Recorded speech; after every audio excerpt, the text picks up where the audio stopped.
Pejgamberi a.s. tha, 3 lloje të syrit nuk i djeg zjarri i xhehenemit. Njëri sy është ai sy që është qenë rojtar në rrugën e Zotit, i ka mbrojtur njerëzit dhe është përpjekur t'i mbrojë njerëzit nga kurthat dhe pabesit në lufta.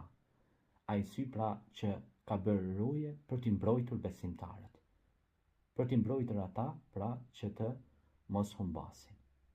Është përpjekur dhe është munduar dhe ka bërë sakrificë, pra sytë e tij e kanë ruajtur besimin.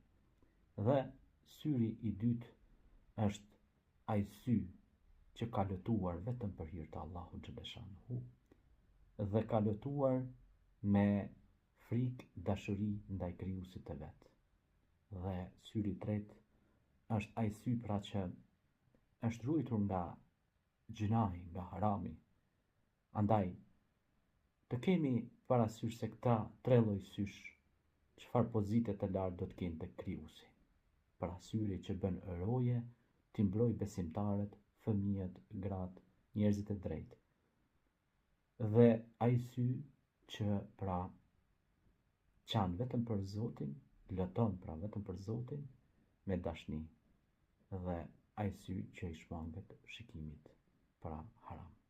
Zoti na bëft prej të tillëve dhe i shtoft të tillët.